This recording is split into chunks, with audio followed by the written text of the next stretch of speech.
Para empezar el programa de hoy nos acompaña Enrique Martínez Salanova, es vicepresidente del Grupo Comunicar y director adjunto de la revista con el mismo nombre. Hola, ¿qué tal, Hola. Enrique? La revista, tengo aquí varios números sobre la mesa, aunque más que revista, Comunicar es un libro, por su aspecto, es una revista científica de educación y comunicación, ¿no? Esto Sí. sería como la presentación con nombres y apellidos. Sí, es el resumen. ¿Y qué es? ¿Qué recoge todo esto? Pues recoge todo lo que es trabajos, reflexiones, investigaciones, propuestas que tienen que ver con esos dos mundos que nosotros los unimos, es decir, el mundo de la educación y el mundo de la comunicación. Unidos en ese término que acuñó la UNESCO allá por los años 74, 75 me parece que fue, de educomunicación. Un término extraño en su momento, pero que hoy ya es del acervo común del lenguaje nuestro. Dos procesos, el de la educación y de la comunicación, que son el mismo, pero que se van a transmitir muchas veces con instrumentación diferente, pero que en realidad son a veces incluso con los mismos objetivos. Si hablamos de rasgos que marcan el carácter de Comunicar, hay que decir que es bilingüe en inglés y español, Sí. Que tiene un formato impreso que es este, pero también se edita en formato digital y online. Sí, se edita en los tres... Vocación internacional, todo sí. esto sería un poco el resumen. El resumen de Comunicar, sí. Nuestra vocación siempre fue internacional. Lo que pasa es que al principio uno no tiene más expectativas que las de un poco de su casa y el entorno cercano. Enseguida fuimos hispanos, y hispanos digo en el sentido Portugal-España, y enseguida fuimos también latinoamericanos, y enseguida hoy ya el próximo número lo editamos en conjunto con la UNESCO. Es decir, que ya nuestra internacionalidad creo que está ya demostrada.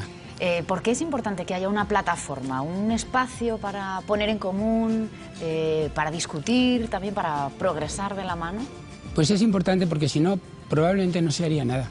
Es decir, si no hubiera lugares de encuentro, posiblemente no se vería lo que se hace, no se haría visible las maravillas de cosas que se hacen en todo el mundo, y muchas de esas a lo mejor ni siquiera se harían.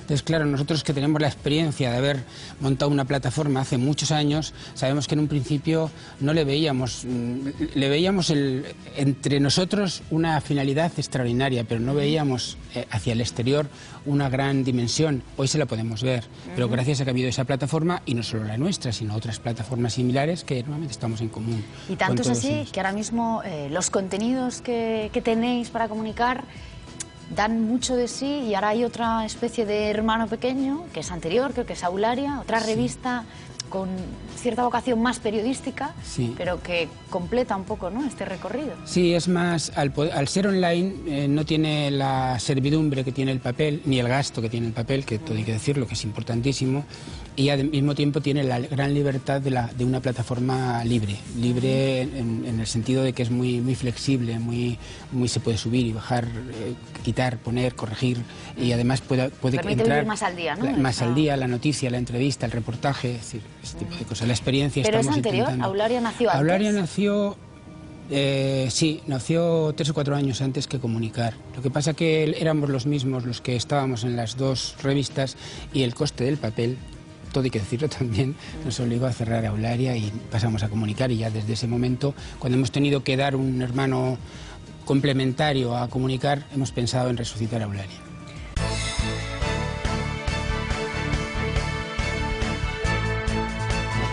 Normalmente asociamos investigación a las disciplinas más científicas, aunque sabemos que todo requiere de estudio y reflexión para progresar. Hoy, en el primer tramo del programa, estamos hablando con Enrique Martínez Salanova, el director adjunto de la revista Comunicar. Y, entre otras cosas, Enrique, queremos aclarar cuál es el trabajo de un educomunicador y si esto tiene mucho que ver con lo que propone esta revista, con investigar, poner en común y ayudar a mejorar en lo que a educación se refiere. Sí. Bueno, primero quiero decir que la palabra educomunicación no surgió de la educación, aunque tuvo mucho que ver con ella. Surgió más bien de los medios, de la radio y la televisión. Es decir, que cuando hablamos de educomunicación es un poco esa responsabilidad que tienen los medios en emitir y recibir al mismo tiempo. No solo somos emisores, sino que además tenemos que aceptar que hay receptores que también pueden emitir. Entonces esa confluencia entre emisor y receptor fue lo que dio lugar con Mario Kaplún, el uruguayo, al término educomunicación. A él por lo menos le encargó la UNESCO que investigara o que diera sentido a este término, aunque él venía con ideas de otros educadores de antes, como Paulo Freire y Freinet y alguno más, pero bueno, que de hecho el que acuñó el término fue, si no él, por lo menos la UNESCO con él. Muchas veces se oye, ¿no?, que los medios de comunicación, los estereotipos que, bueno, se expanden a partir del cine, de la televisión, tienen mucha culpa de la situación actual, de la pérdida de valores, de la situación, esta denegación en la que viven muchos jóvenes. ¿Tú crees que es justo? Yo creo que la responsabilidad es de todos, de la sociedad. Es decir, es cierto que la televisión, el cine tiene menos incidencia, posiblemente la televisión más. Yo creo que hoy el quinto poder puede ser la televisión, más que la prensa, por aquello del poder cultural, ¿no? Y creo que la televisión recoge lo que la sociedad tiene. Yo creo que hay más violencia fuera de la televisión que dentro de la televisión.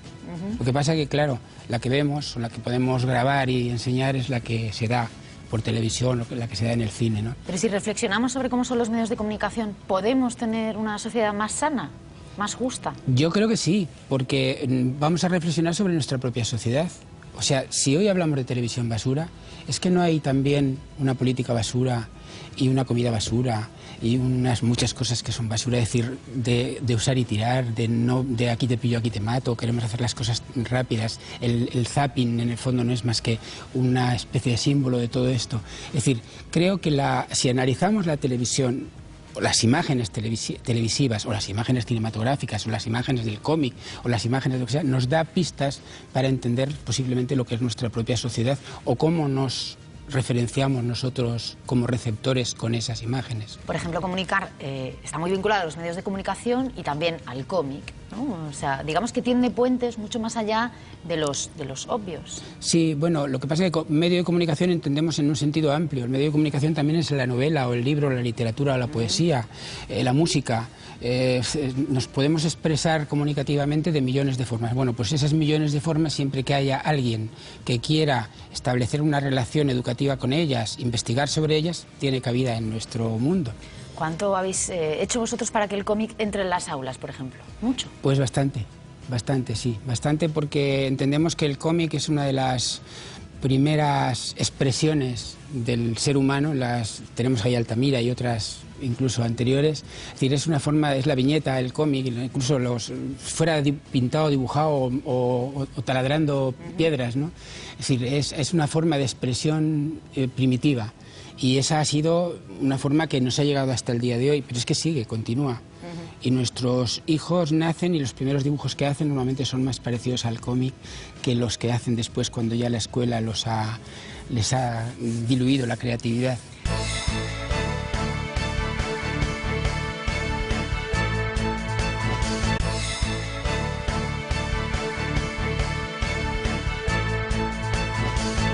Enrique Martínez Salanova es director adjunto de la revista Comunicar y hoy visita la Aventura del Saber para hablarnos del valor de editar una revista científica de comunicación y educación. Para eso es importante responder a ciertas preguntas, como por ejemplo, Enrique, es importante que tengamos en cuenta en qué momento los medios de comunicación irrumpen en las aulas con el objetivo de cambiar las cosas y de mejorar, ¿no?, la forma de llegar a los jóvenes, por ejemplo. ¿Esto cuándo pasa? Pues ha pasado siempre.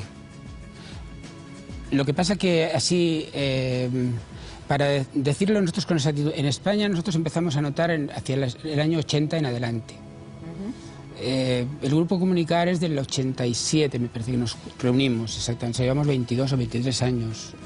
Pero ya para entonces había habido un congreso en Benalmádena donde juntamos gente de toda España que estaba en estos mundos, es decir, llevando a las aulas la televisión, la radio, sobre todo la prensa, que era lo más barato. Lo más fácil de llevar es el periódico impreso de una forma o de otra.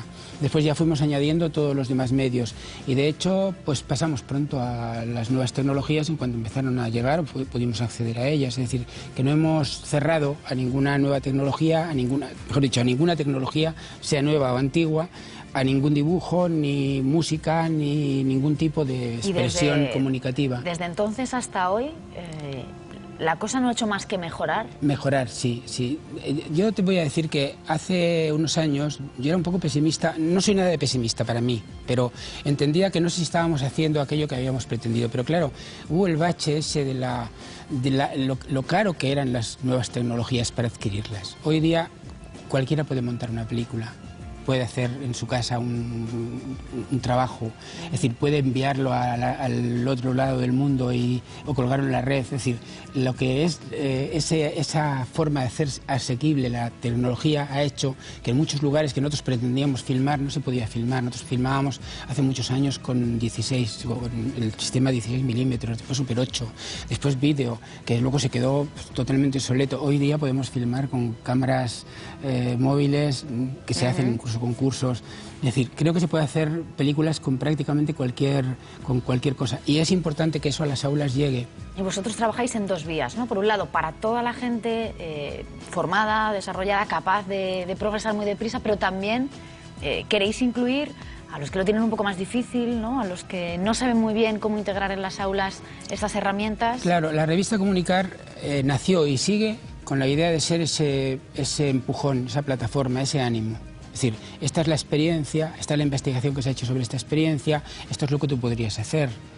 O sea, te animo a que luego también tú lo hagas, y de hecho se está haciendo. Es decir, hoy cada vez vemos los contactos que tenemos, tanto en España como fuera de España, que cada vez se están haciendo más experiencias similares e investigaciones similares para poder llevar adelante lo que es este mundo de la educomunicación, que en un momento dado lo vimos un poquito más flojo. ¿Y eres optimista de cara al futuro? Sí, sí, sí, sí. Sí, soy optimista de cara al futuro porque creo que el acceso a las nuevas tecnologías es cada vez mayor. Creo que cualquiera podemos ser autor, independientemente de la legalidad de las autorías, ¿eh? No voy a eso, sino en las aulas podemos ser autores de dibujo, de canción, de cómic, de películas. Digo en las aulas, cuando digo aulas, absolutamente de todos los niveles, tanto de los más pequeños como de la universidad. Es decir, podemos hacer todo lo que se puede hacer en cualquier otro lugar, con la calidad que haya que hacerla, pero se puede hacer. Muchas gracias por habernos acompañado. Gracias. Pues nada, a ti.